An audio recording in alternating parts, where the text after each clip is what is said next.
third day you water it a little bit more. I'm not sure these are exact amounts of times you need to water flower. I'm a really bad plant keeper. But so yeah, this is just, I'm just trying to make an example. Yeah. I'm not sure This what the is a exact fake times plant are. right there. That's a fake one.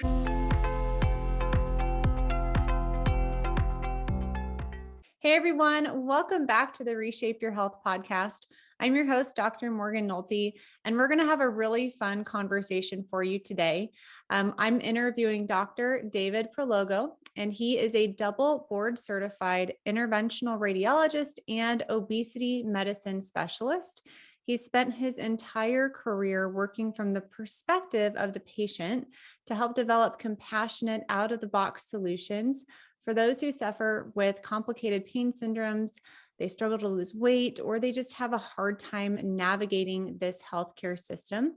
And he's the author of The Catching Point, the founder of the Catching Point Transformation. And we're going to talk about what that means today. But before we do, let's just kind of get in. Dr. Prologo, thank you for joining us. And can you just share your story and what drove you into this field of medicine, and kind of what bend you bring to this field of medicine and weight loss specifically? Sure, absolutely. Thank you for having me, and thank you for all the work that you do. Yep. So I'll try to keep it short, but it really started with when I grew up, and as I was growing up, my relatives would struggle with weight loss, but specifically my mom, actually. And at that time in my life, like many younger people, I was involved in sports, and I was lean, and I was not in my mom's shoes at all. But I did have direct access to her thoughts and actions, and why she continued to serial fail these diets. I had a nice inside view, and it was interesting to me. And it became my passion. I went to medical school, and I got an obesity medicine certification because my passion became understanding why it was that people couldn't do this, right? I was here with my mom, who was clearly a strong woman, and had 3 boys.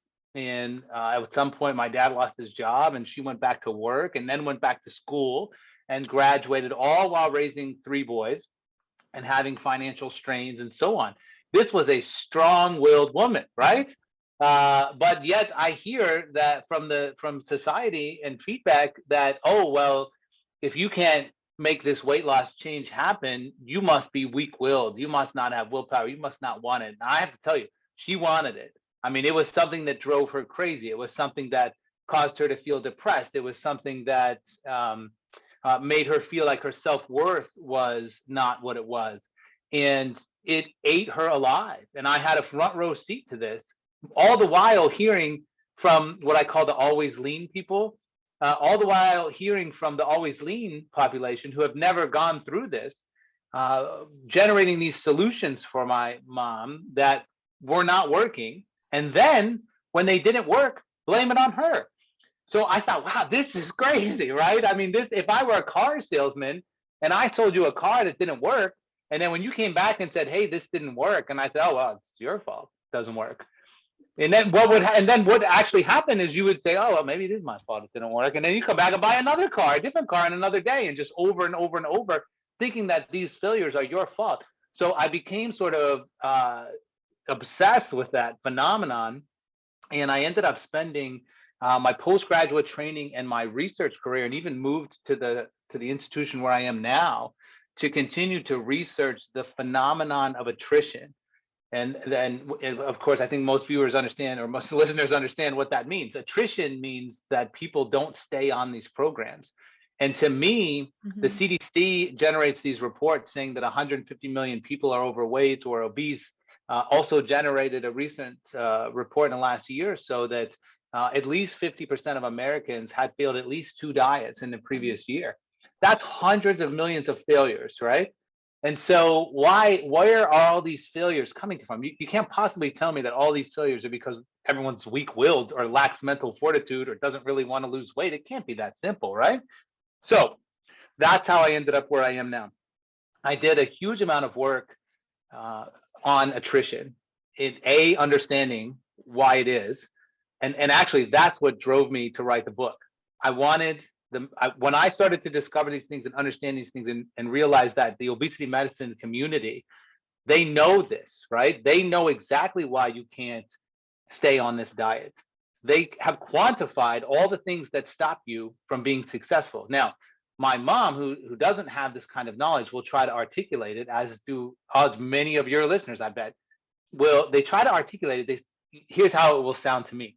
Doc, I try to follow this thing, but I think, I don't know, maybe I have slow metabolism, or it's my genetics, or maybe you think it's my thyroid. Like, they know something is stopping them, but they don't know what it is, and they try to plead with you to understand that something real is stopping them, and it's not their mind or their willpower or their desire to lose weight. So fast forward to the present, there are all these reasons. So the primary driver for the book was to get these reasons out there. I wanted people like my mom and anybody who's ever tried to explain that I follow this thing and don't lose weight because something that I can't put my finger on is stopping me. I wanted everyone to know exactly what those things were so they could be vindicated, so they could understand that they were right all along. There is something stopping you. You're correct. And so that was the driver behind the book and behind a lot of the research and studies and things that we've done. But I feel like I've gone on for quite some time now, so I'll take a break. Well, that's what I like. That's what I like my guests to do, is make my job easy, and you guys can just kind of go on these long-winded sprees. But Yeah. so you said, there is something stopping them. And Correct. I loved how on the website, I was looking through your stuff beforehand, and you have principles of the catching point and transformation. And I thought that those would be really helpful to share with the audience today, because so many of our Zivli members come having tried everything. They've tried Weight Watchers, Noom, they've tried keto, they've tried intermittent fasting. It's like they try. They're not getting the long-term sustainable results. They might go on Optavia or Nutrisystem. It works while they're on it, then it's not. And it's like, I feel like this is such an underserved area in weight loss, specifically weight loss medicine, to talk about these underlying blocks that people have towards sustainable results. So can you explain some of those for us? So you mentioned the points on the website, and those are, the points on the website are a little bit ahead of what our discussion is right now. The points on the website are the solutions, right? But what you're asking now, I think, is a more important question, which is, what are those actual things that are stopping you? And before I go through those, there's a very famous study in the Journal of American Medical Association, JAMA, that compared all of the diets, because so many people out there said, I need a diet that works, And so they took the Ornish diet and the Atkins diet and many popular diets, and they compared them all, right, to get an answer to that question. And what they found was there was no difference in the combination of calorie restriction and exercise that you embark upon. The only variable that correlated with success or not success was adherence. And seems simple, right? It seems simple. Those people who are able to stay on for longer periods of time lost weight. So this idea of attrition is the most important thing. It doesn't even matter. All the programs, it doesn't even matter what combination you package them up in. They will not work unless you can stay on them, and people can't stay on them. And here's why. So there are a host of responses that the body comes up with when you abruptly restrict your calories and start to exercise. And probably the most important thing that I'll say all day, at least to me, is that these changes I'm about to describe are not present in the always lean population, right? Because the always lean population is already lean. They're engaged in maintenance activities. They're not exposing their body to this abrupt change that the body perceives as a starvation event in an attempt to make a change.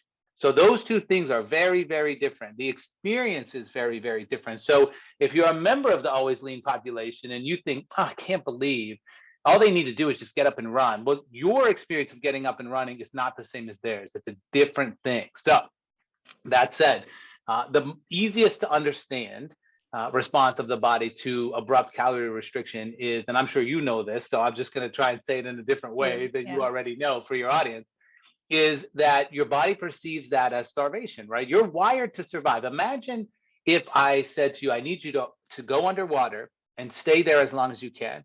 Your body is wired to survive. As much as you might want to stay underwater and much as you have willpower and white knuckle attitude, you're not going to be able to stay underwater forever, because your body is going to overcome you with survival-based responses that will ultimately override your desire to stay underwater, because the body is powerful and will lead you to survival, to burst out and get oxygen. Okay. So when you abruptly restrict your calories, much like that, being underwater, your body now perceives this as a threat to your existence, as a starvation event. And what happens when your body thinks that it's now all of a sudden have less food available? It drops its metabolism abruptly.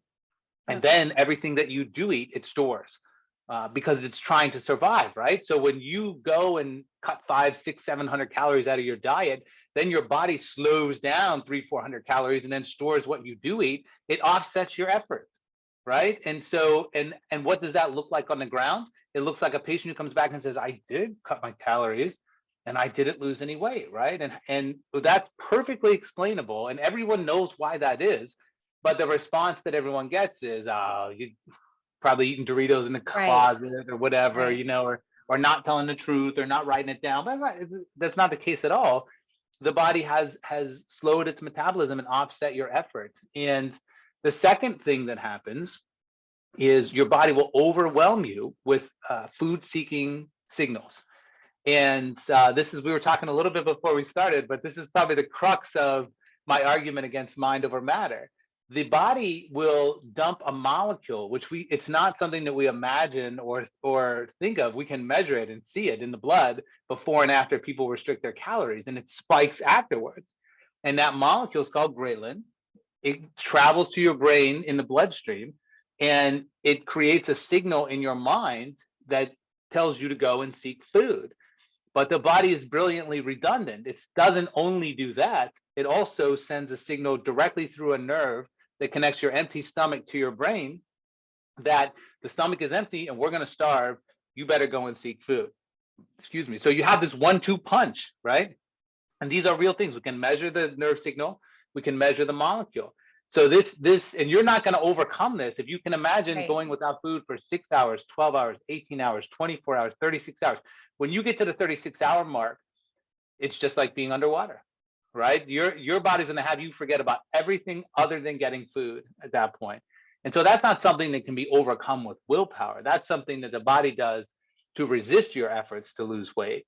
And so those are the two big ones. There are others, but those really are the two big ones that offset people's efforts.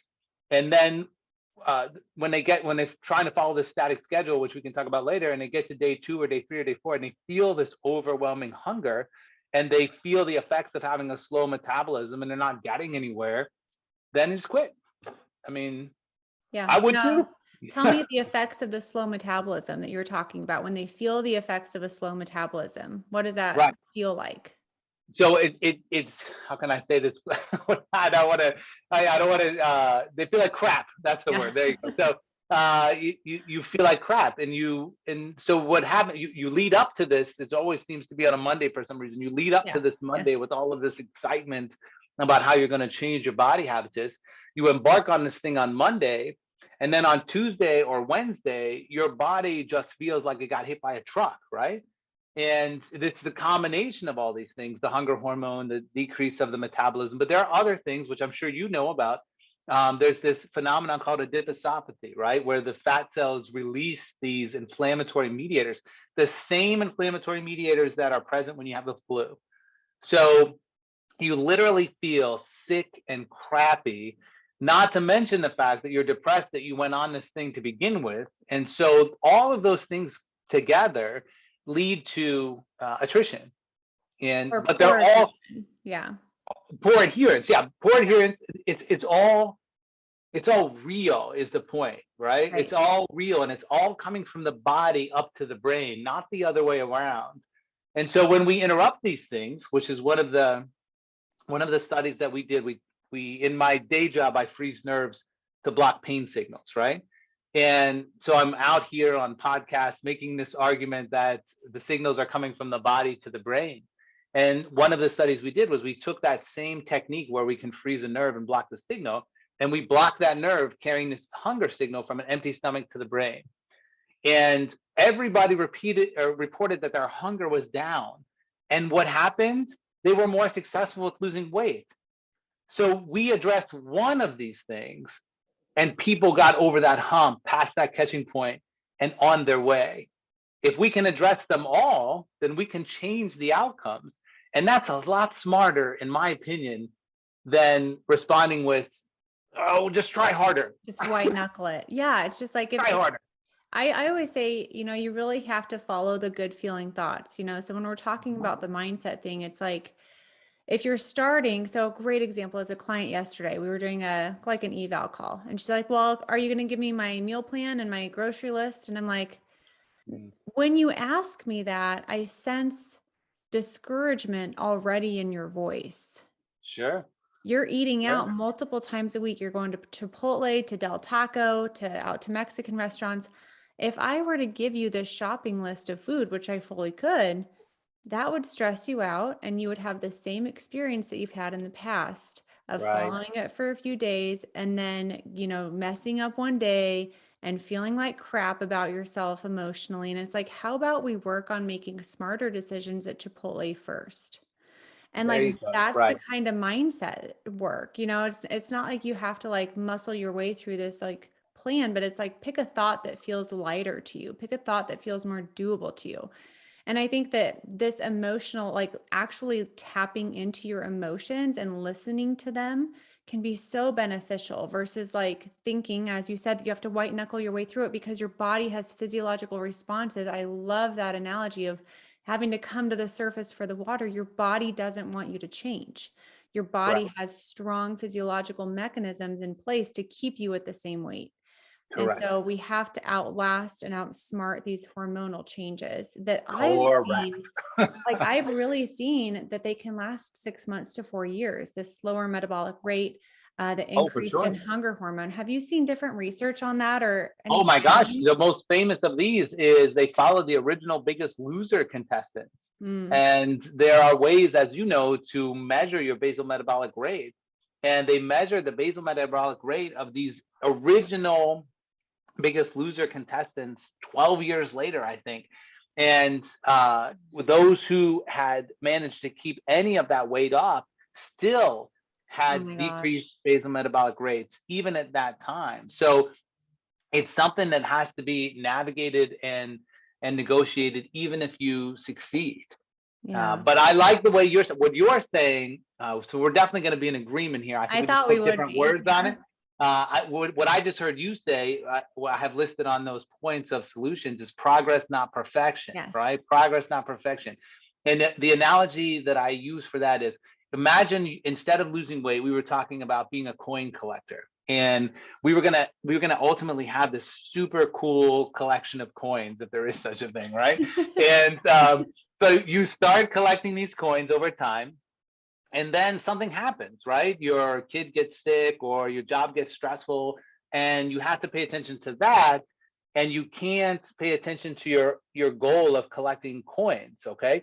If that happened, when you went through the couple days of stress, would you turn around and then throw all the coins that you already collected out and start over? Yes, good point. You would not do that, right? You, of course, would not do that. You would come back and you would try to continue to build over the long run.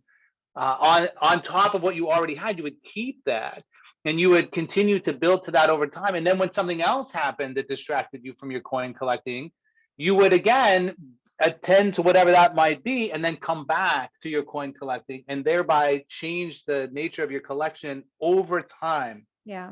In a long period of time. You would not, at least I hope people would not buy a book that says we can get you a sweet coin collection in 90 days. And then you're like, sweet, 90 days, I can do it. And then start doing it. And then when it doesn't go exactly the way it's supposed to go, in order to get to your goal in 90 days, you just chuck the whole entire thing and give up.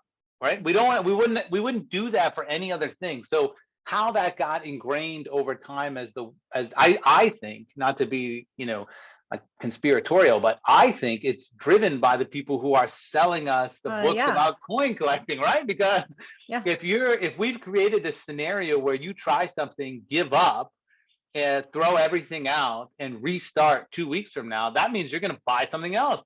Mm-hmm. So if you're going to keep coming back to me, then I support this, right? I'm going to be rich from this. And there's, these big food companies, these weight loss companies, they play into marketing principles. They play into someone's desire for instant gratification. They For play sure. into fear of failure, you know, and so they know the psychological principles that will get you to click buy. That is And right. it doesn't work time after time. And then, like you said, people feel like they're the ones that are failing because they have all these beautiful success stories on the website and all these things. But I think we have to kind of dig through. First of all, I think to start, I want to know, what is the catching point? We've mentioned it a couple Oh, times. yeah. Let's really break that down. What is the catching So point here? this is the best podcast I've ever been on, by the way. Oh, Thank thanks. you for asking that. Yeah. um, so what is the catching point indeed? And so I believe that the catching point is so critically important because, again, my focus is not on necessarily the end goal of weight loss, right? I'm trying to shift the focus because I've seen that that doesn't work, as you mentioned. And I'm not interested in making money. I'm lucky enough to have a good day job. So I'm Mhm, just trying to get a message out there instead mhm. of trying to make money. So I'm focusing not on the end game, but as we talked about up until now, on attrition or adherence. And I'm focusing on exactly what it is that causes people to quit. And can we talk about that?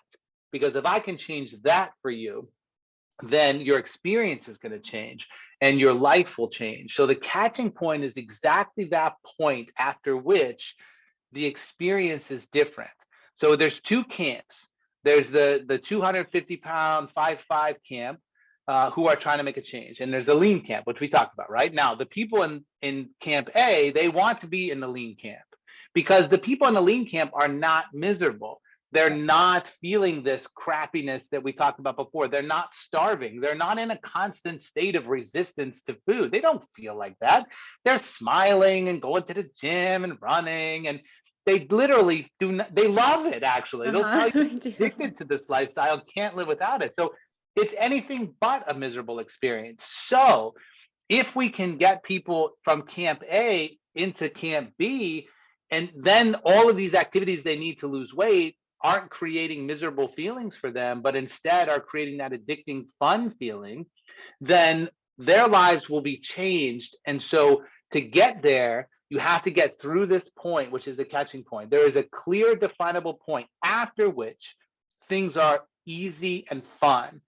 But the mistake people make, we talk about this in the book, of course, is they don't look at the catching point. They look at the end point. Yes. And to, Yes. and to have, one more analogy, if we were talking about becoming a surgeon, right?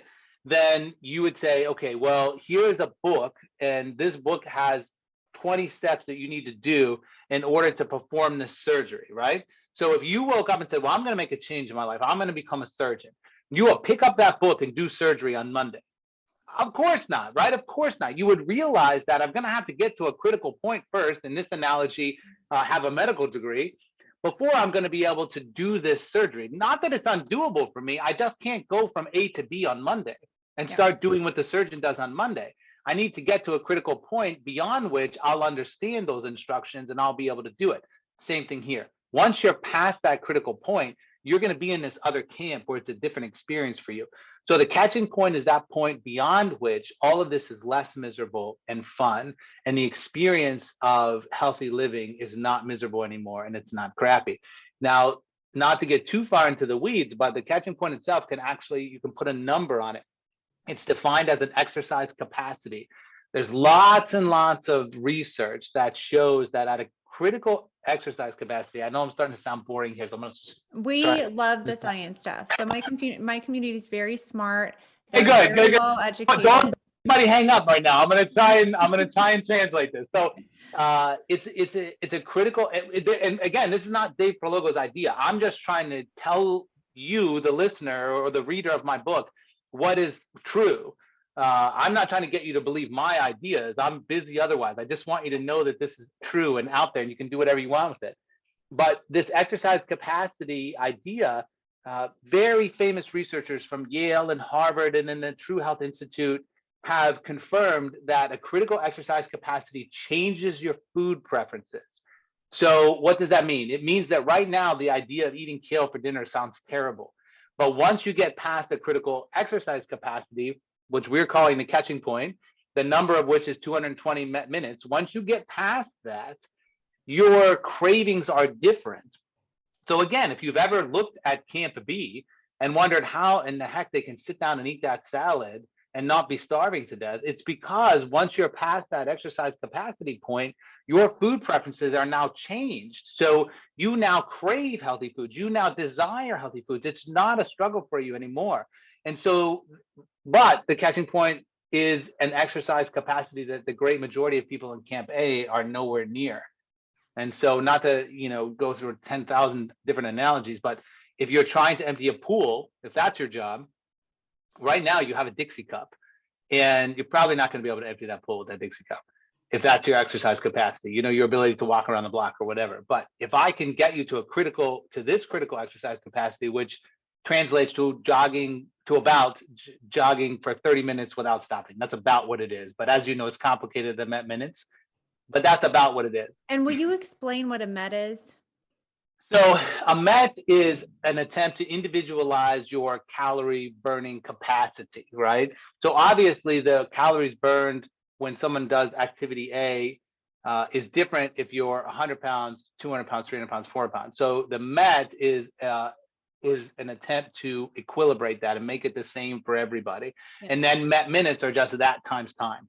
Okay. And so when you can do that amount of exercise, now instead of having a Dixie cup to empty your pool, you have like a truck or something, whatever it is that empties pools quickly, right? Or makes a real impact on emptying pools. And so this is very important, not only because it'll make things easier for you, it'll make your cravings different, but also your chances of making the change you want to make starting with the exercise capacity you have now, that Dixie cup, your chances of doing that are like zero. You can't perform enough exercise to impact your change. You're probably going to get hurt when you try. And this program probably wasn't written to have you gradually increase your exercise capacity, whatever one you picked off the shelf. Right. And so focusing on getting to that exercise capacity, that will change your life. That will change your experience. It will make you less miserable. You'll turn into one of these people that's taking selfies at the gym and enjoys working out and can't live without it. And you will now be able to impact your weight loss because you have enough capacity to burn enough calories that are actually going to make a difference. One last thing I want to say about this. Yeah. So here's a real world fact for you. Book publishers don't want to hear what I just told you, because essentially what I'm trying to say to the world is I need you to forget about losing 90 pounds in 90 days for a while. Just focus on an exercise capacity change, which might take you 6 months or 8 months, during which you're not going to lose weight. If anything, you might even gain weight because your body's going to change and your composition is going to change and you're going to add more muscle. So that 6 to 8 months is like your time in medical school, right? You're not going to be doing surgery, but this will get you to a point where you'll be able to change in the long run.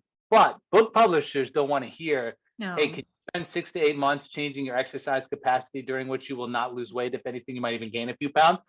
Can't sell that book. That's not a sexy title. No. Exactly. And I spent years saying, look, I'm not trying to write a book about a weight loss program. I'm trying to get an important message out to people so that they can change what's going on now, so they can take a different approach. But book publishers want to sell books. So I had a big fight for a long time before finally I found a publisher who will let me write what I wanted in the book because it's different. Okay, well, I have a few follow-up questions. So about 220 MET minutes equals about 30 minutes of jogging. And I know that there's someone that is listening right now and they're like, well, I have bad knees. I'm not going to be able to do that.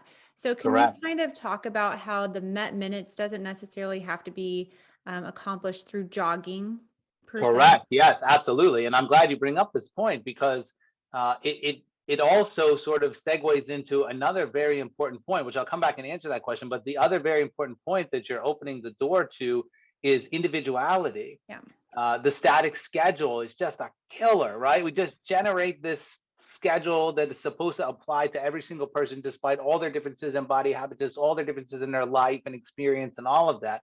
That's just a recipe for death. Not death, but failure. This is a little dramatic. Failure. So But yeah, so the Met minutes, that's just an example I use to try and translate a complex mathematical calculation in Met minutes so people understand what it is. That's one example, but certainly arthritis and knee pain, things that have developed over time because someone is overweight, become a limiting factor to them changing their exercise capacity. But that is where individuality comes through. That is where we say, don't try to follow this static schedule, because I have news for you. Again, not to be too preachy, but that static schedule was not designed for your success. It was designed to sell and make someone money. It was not designed to help you specifically. And so your individual path to that catching point, once you're there, there's a little more uniform outcome after that, because you join this camp of lean people and you can do all these different things. But certainly your path to that exercise capacity does not have to be jogging. There are so many other examples. There are non-weight bearing things like swimming. Right. I can't remember what all the 220-minute examples were. I couldn't either. Yeah. We learned about it in Swimming is school, but I one. couldn't know. Heated rowing is another one. And there also are going to be a subset of people who are listening to this who are going to say, you know what, I hate exercise. So this guy's full of crap. You can lose weight with diet. So I will respond to that proactively. The first thing I would say, with all due respect, is if you can, then do it. Or have you already done it? Probably the answer is no. And that's, again, because of everything we talked till now. It's not your fault that you haven't been able to do that. It's just it's not possible. So if you think that that's true, that you can do this and you can lose your weight primarily with diet and never worry about exercise and change your life forever, then do it. This whole discussion is not for you. But if you're someone who's tried to do that many, many times and find yourself back at the starting line again, then listen to this.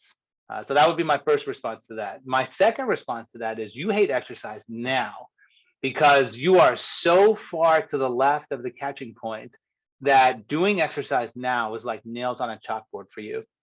But I promise you that if you get to the other side of the catching point, the experience is totally, totally different.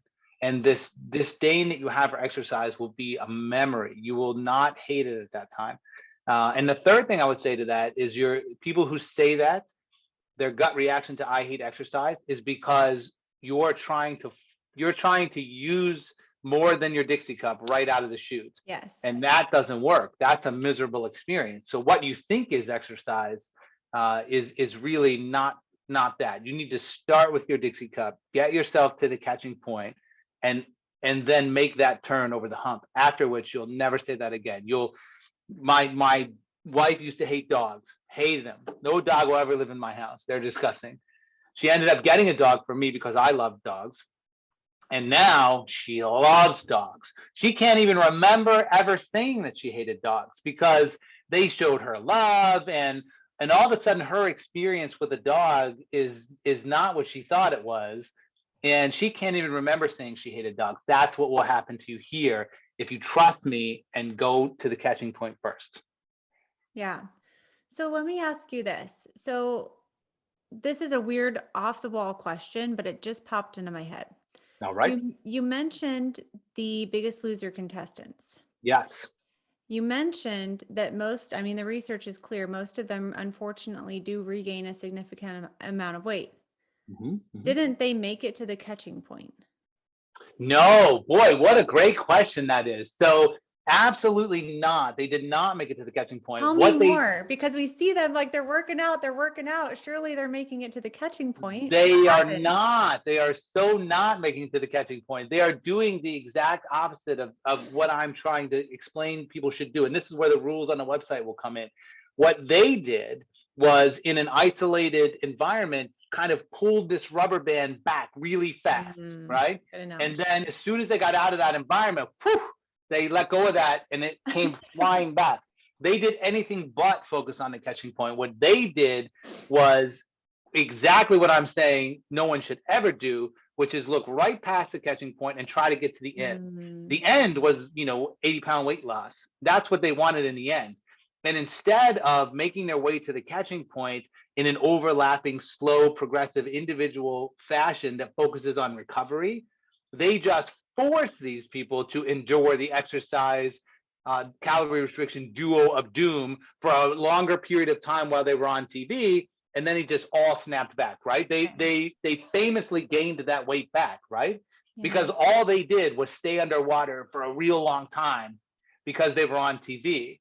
And then the second the TV show was over, their body just went whoosh, and everything came back. And like you said, your body isn't interested in losing weight, it's interested in surviving. And so all they did was hold down those survival signals for a longer period of time than most people do. In fact, they proved my point, actually, that even if you can somehow endure this crazy combination of exercise restriction, you'll just gain it back anyway. Yeah. So that they proved my point, those big do. You just have to change how you're thinking of it. I have another good question. There's someone that I follow on social media. I love her. I'm not going to say who it is, but her whole social media is about how she's done a 5K every day consecutively for however many days. So she's all about daily consistent activity. You can do it. I can do it. See, but then she always says, this is not about losing weight for me. This is about my mental health. However, I have members who love exercise. They certainly have broken this catching point because they're showing a consistency and a joyful attitude towards their physical activity or exercise program. However, sometimes they can still hit that weight loss plateau. And so I think, don't you agree that it's not just about reaching this catching point? It is not just about reaching the catching point in the long run, but it is all about reaching the catching point in the short run, because your chances of succeeding and sustaining weight loss from the starting line where you are now is less than 5%, right? And again, this is not Dave Prologo's opinion. This is the CDC's report, right? That's a fact. And so it is all about changing your starting line. If you get to the catching point and then you take something on, whatever it might be, it might be it's keto, maybe it's Whole30, maybe it's the Atkins. I'm getting old, so I keep saying Atkins, but whatever it might be, your chances of succeeding now are much, much, much, much greater. 80, 90% chance of succeeding because you've now changed your starting line. So just as if you wanted to be a surgeon, your chances of successfully performing surgery on Monday are about 0. But if you get a medical degree, now your chances of successfully performing surgery have gone way up. So if you change your starting line and get to that catching point first, now what you've done is you've changed the chances you have of getting to your end goal. That's why the catching point focus is so important. I like that, changing your starting line. And I'm never worried about her progress. I'm like, it'll come. You might have to tweak this, you might have to tweak that, but you are showing consistency. And that's one word that I wrote down here is like, there are skills that one must learn when they go from their true start to, this catching point start line. And I think that those are the same skills that will then carry them to their finish line. Yes. But and the instructions on how to get to the catching point are all about that. They're all about gaining knowledge, gaining information, gaining your own, freeing you up. We have these pictures of people that, for example, the ones that we block hunger, and we watch them go through. We interview them here where they say, I've tried everything. I've tried this. I've tried that. I've tried this. I've tried that. And then watch them. And what happens is you become interested in it. You become, all of a sudden, you're on the internet or you're stopping at a gym and you just change into one of these Camp B people. And you gain all these skills along the way so that now, I know I have a million analogies, but if it was climbing a mountain and you stood at the bottom of that mountain, and then you just started to sprint up towards the top of the mountain, your chances of making it are almost 0, right? But if you're at the bottom of the mountain, you go up a little bit and then pause, right? And let your body change, acclimate to the oxygen that's around, pick up a couple of tools, by the way, and you do this in a systematic fashion, your chances of succeeding are much, much greater. And that's exactly what the book is about. It's about gaining all of these things that you're going to need along the way so that when you do start some traditional diet, you will succeed. Yeah, and you mentioned, go ahead. I was just going to cry the blues again about trying to publish a book. If you come to the book publishers with that, which is, it's essentially a prequel, right? Here's what I need you to do so that when you get to day one and you want to try 90 pounds in 9 days, whatever it might be, I will get you to a point where when you try that, your chances of success will be much greater than 50%. And right now, if you don't make these changes that I'm instructing you to make, your chances of succeeding are 0. And you're just going to continue to try, fail. So I had a mentor when I was learning interventional radiology, how to do all these procedures. And he said to me one day, Dave, if what you're doing is not working, try something else. It was like the simplest of advice, but I think it applies here. Look, if what you're doing now, if you're hearing this and you've failed 20 times, if what you're doing now is not working, try something else. What do you have to lose? Right. You don't. And you did mention one of the principles, kind of one of the solutions that you dive deep into in the book is, progress over perfection. You talk about we have to be flexible. We can't have these rigid plans every day. But one that I wanted you to touch on before we wrap it up, because I know we have just a few minutes left, is recovery, because we don't often think about that enough. So what do you mean by recovery is really essential to this process? Or think about it at all, right? So thank you for bringing that up. It's really it's sort of the invisible thing that will allow your body to change. Last analogy of the day. If you wanted a flower to grow and you bought it at a grocery store and you brought it home and you poured water in there, okay, because flowers need water.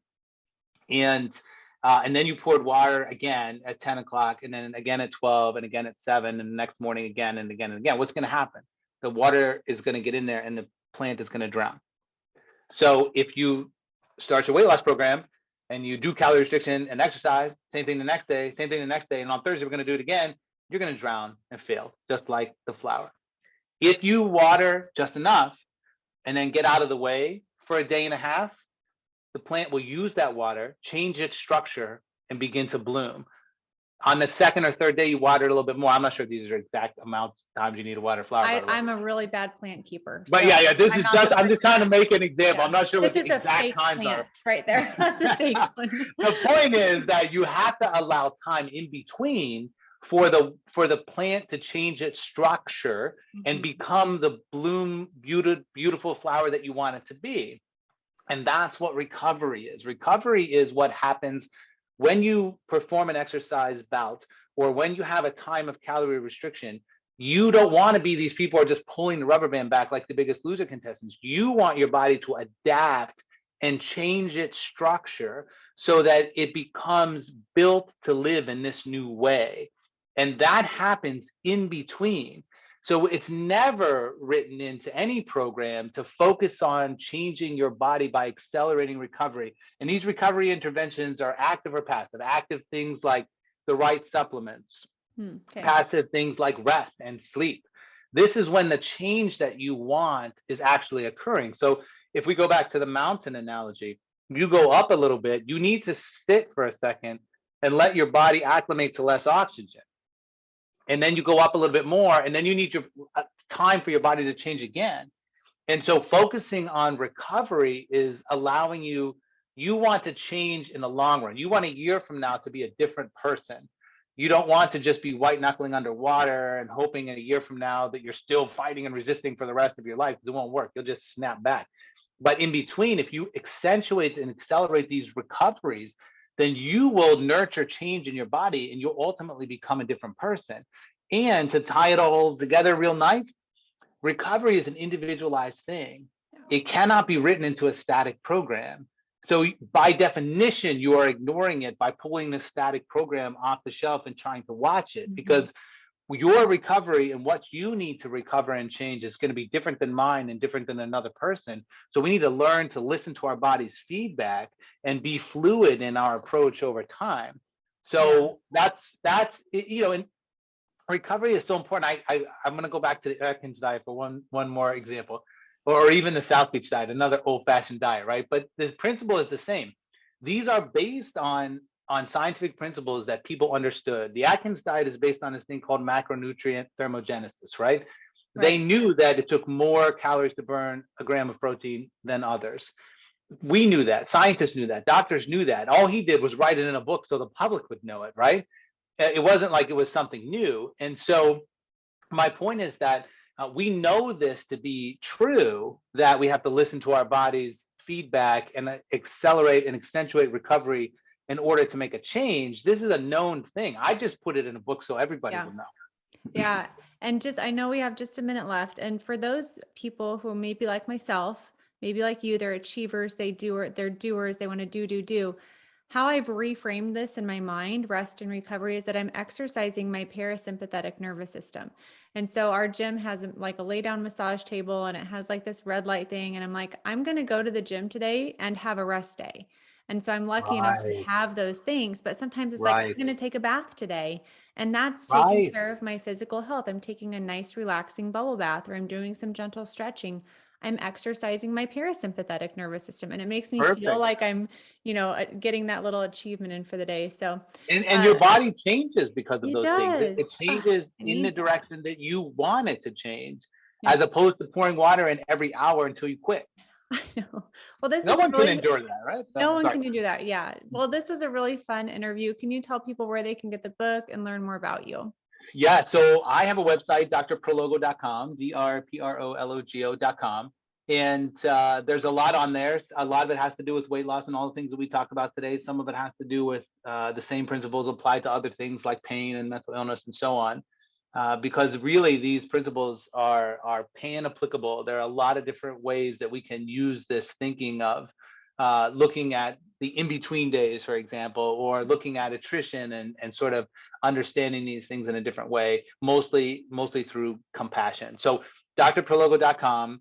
I want to help as many human beings as I can. I want you to understand that you are all beautiful people, and most of what you've been saying is correct.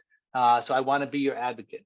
Yeah. Well, thank you so much. I will link up your website and the book in the show notes for this episode. And I hope you have a wonderful rest of your day. Thanks for your This work. has been outstanding. Thank you so Thank much. you. You're the Yep. best. Bye.